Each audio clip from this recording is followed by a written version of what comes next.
kwenda mpaka 3 kamili za asubuhi, tukiwa na mengi kwelikweli ya kuzungumza na wewe. Tunaamini pia na wewe una kwako mengi ya kutujuza, basi tuandikie kupitia 0683802966. Kunako michuano ya kombe la dunia kama update ambazo zinaendelea. Nikimnukuu, kwanza nipo na Chakupewa of course, na ndio mchambuzi wetu wa Azam leo. Shwari ndugu yangu? Shwari kabisa. Mambo anasemaje? Bana, kumekucha salama, Mungu. Mambo yanakwenda safi kabisa. Kabisa. Nikimnukuu kocha maarufu, kocha mkubwa, kocha anayetarajiwa kuwa kocha wa Real Madrid, Jose Mourinho, usiku wa leo, moja kati ya kauli zake anasema mchezo kati ya Argentina dhidi ya Misri ni filamu iliyoandaliwa na watu walikuwa na skripti kabla hata filamu yenyewe haijaanza. Kwa hiyo walikuwa wanajua Sterling atafia wapi, ataponea wapi, ataruka ukuta sehemu gani, atakwepa risasi wapi na wapi atapona. Ilikuwa ni mchezo wenye drama nyingi kwa kweli. Kwa Misri kufungwa goli 3-2, comeback ya magoli 3. Kusema kweli, kama Mwafrika nilisikitika kwa sababu Misri ni moja kati ya timu zile ambazo zilikuwa na nafasi, naweza kusema, ya uwakilishi katika hatua ya 8 bora. Lakini matukio yaliyotokea yaliufanya mchezo wenyewe of course kuwa mzuri wa kuvutia kuangalia kwa upande mmoja, lakini upande mwingine kuna mambo ambayo kusema kweli ndo kama hivyo yanaleta mantiki ya hicho ambacho Mourinho alizungumza. Kauli hiyo ya Mourinho inaungwa mkono na kocha wa Misri ambaye na yeye kwenye mahojiano yake baada ya mchezo anasema haukuwa mchezo. Bila shaka usema sana alionyesha tangu uwanjani, mara nyingi sana alitumia ishara ya alikuwa anamaanisha nini akisema disapproval au kutokubaliana na maamuzi yale ambayo yalikuwa yakifanywa na referee yule Mfaransa, ambaye kwa kweli kwa sehemu kubwa, na moja kati ya matukio ambayo nafikiri yalizua gumzo ni kama lile la lililopelekea goli la 3 la nchi ya Argentina baada ya Mohamed Salah kufanyiwa faulo katika 18 ya Argentina, faulo ambayo ukiangalia kwa picha za marejeo aliguswa mguu katika namna akajirusha fulani. Unaweza kusema kwa upande, lakini pia ukisikiliza maoni ya watu wengi wanaamini kwamba namna alivyokanyagwa haitofautiana na tukio la aina hiyo ambalo wao walipata goli la kwao la pili wakakataliwa. Naam, kwa hiyo ni katika mazingira hayo watu wanaona kwamba kama ile faulo ya Salah ilifanana na ile iliyozaa goli la pili kwa upande wao, kwa nini mwamuzi yule hakupiga kipenga kuashiria kwamba kulikuwa na faulu iliyofanyika? Na hiyo ndiyo ambayo sasa inazusha maswali na ilipelekea msuguano mkubwa kati ya Hosam Hassan, kocha wa timu hiyo ya Misri, lakini pia hata maoni ya watu kama Jose Mourinho ya kwamba ulikuwa ni mchezo ambao unaonekana kama kuwa scripted, kwamba ni kama uliandaliwa script au utaratibu maalumu wa uanzeje, uendeje na uisheje hata kabla ya mchezo wenyewe. wa Misri waliohojiwa baada ya mchezo na wenyewe pia wamo umo kwamba haukuwa mchezo, wengi pia wakigusia kwamba script ilianza kutumika kwenye hatua ya penalti, ile penalti waliopewa Argentina. Wengi wanaamini ndio script ilipoanzia kazi pale, sababu wengi wanaamini haikuwa faulu ya kufanya hivyo.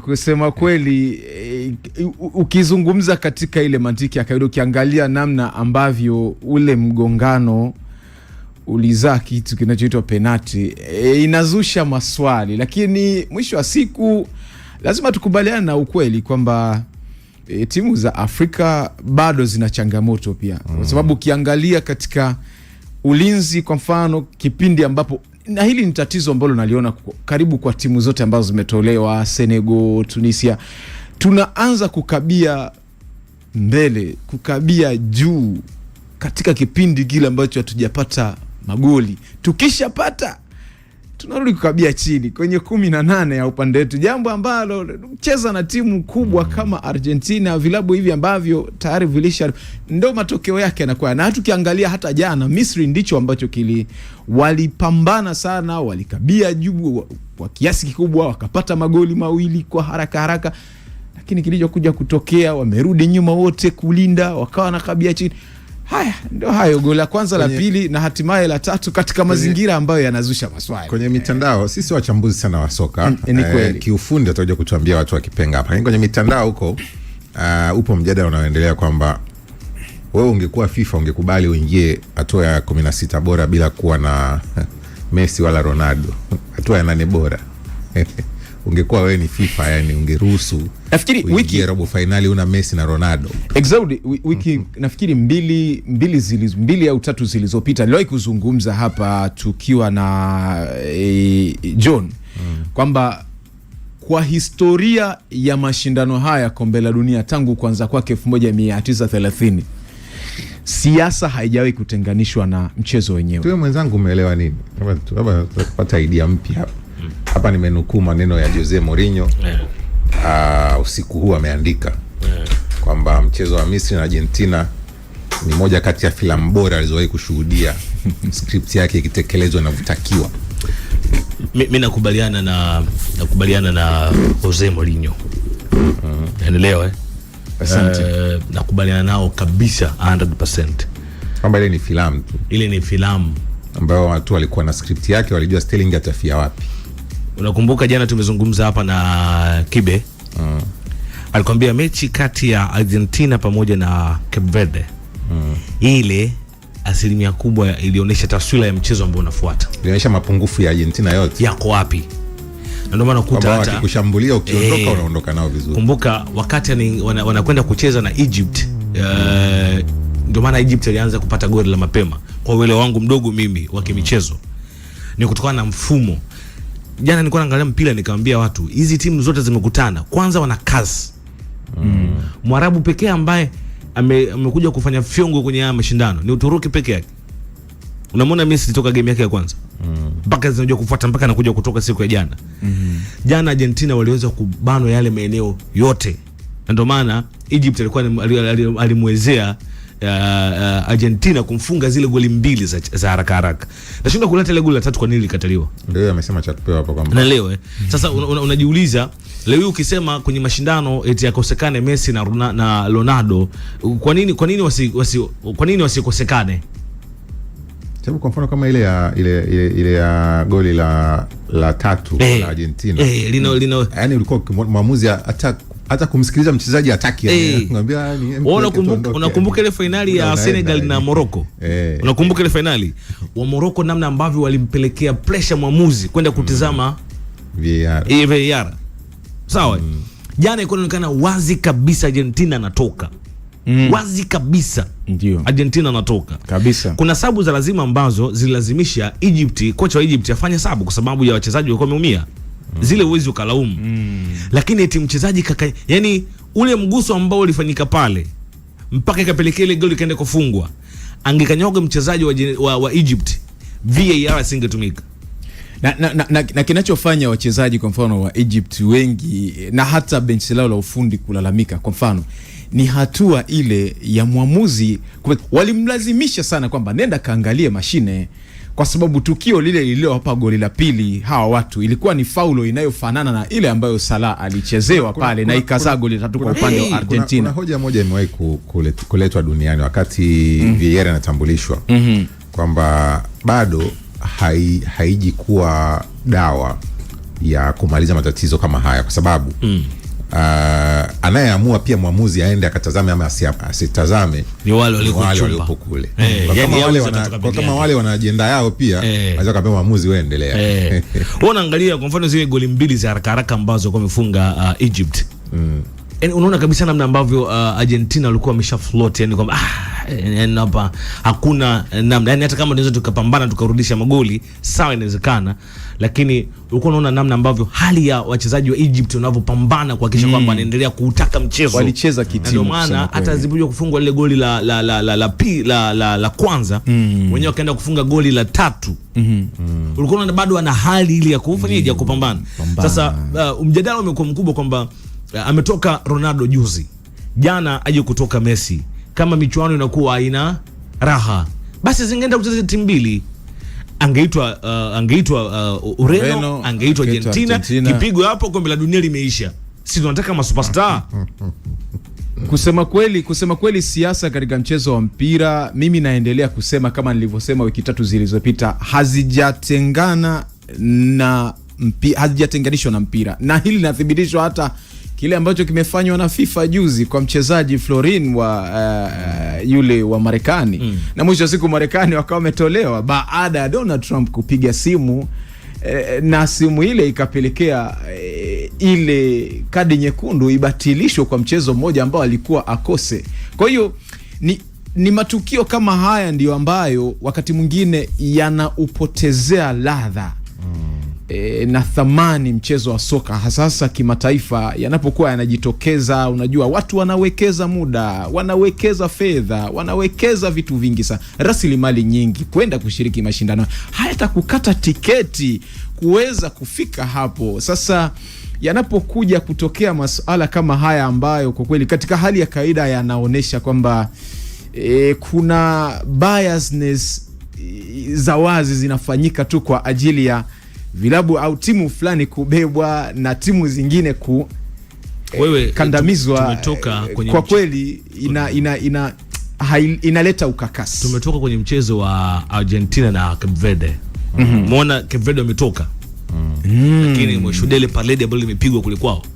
Lazima upokewe kishujaa kusema kweli. Yani unapokewa kishujaa kwa sababu yule ambaye anategemewa kufika pahala fulani, mfano, unaelewa, anategemewa kufika pahala fulani, umeweza kubato naye. Umeweza kubato naye kweli kweli. Hakuna ambaye ajui kwamba Argentina ndio timu bora. Yani mimi nasema ndio ina kikosi kizuri na ina mpira mzuri ukitaka kuangalia. Lakini kuanzia tulikuwa tunasema ile kundi lake ni jepesi, lakini kuanzia alipotoka kwenye yale makundi akaanza kukutana moja hizi, umeona namna ambavyo amekaziwa. Sasa huu ndio mpira wa Kiafrika. Yani ule mpira ambao anacheza Argentina, anakutana na timu kama Misri, wanajua kukaba, wanajua kukufungua, na unakuta magoli yote, beki zote za Argentina zimetoka. Ikipigwa counter attack unakutana na Mo Salah. Unaondoka wapi mjomba? Wala mchezo mwingine ulikuwa ni kati ya Switzerland dhidi ya Colombia, ambao Colombia tuliwasifia wewe, wametupwa nje. Mimi nikasirika nikaenda kulala kwa mikwaju ya penalty. Nimekuja kuona tu matokeo ya asubuhi. Penalty 4-3. Watu wengi kweli mchezo hawajaangalia. Wamekasirika. Nakasirika nini? Watu washaandaa. Vitu. Na ukitazama njia inavyoanza kuwa nyepesi mbele kwa Argentina, unamuona finali. Njia zinavyoanza kuwa nyepesi baada ya jana. Iko wazi. Unamuona. Kwa hiyo hapa sasa hivi anakutana na Switzerland. Inaanza kuwa nyepesi hivi njia yake.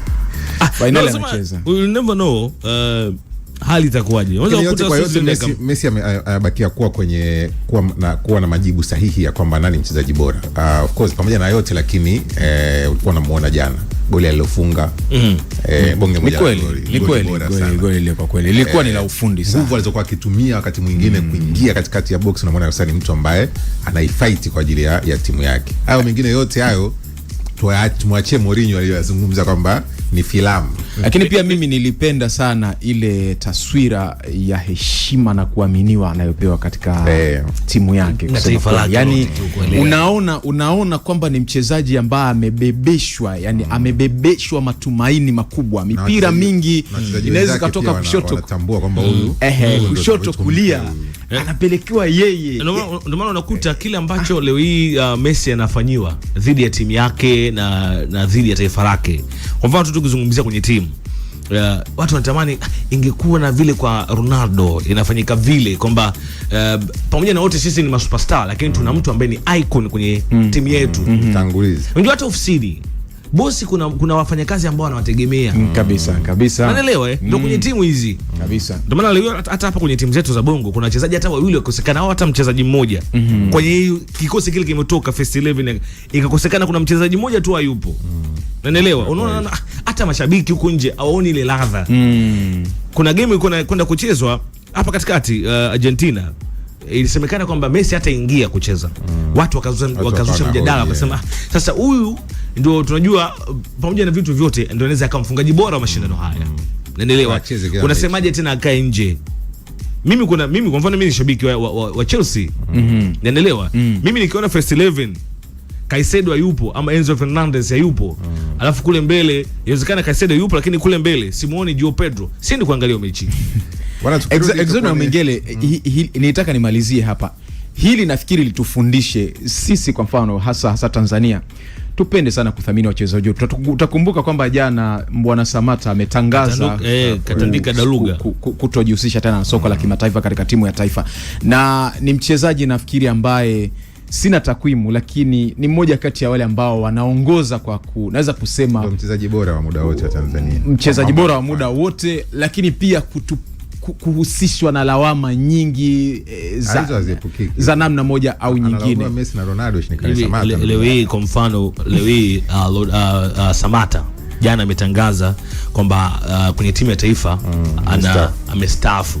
Naelewa tunashindwaje kuwa hata na kiwanja ambacho kina jina lake. Asante.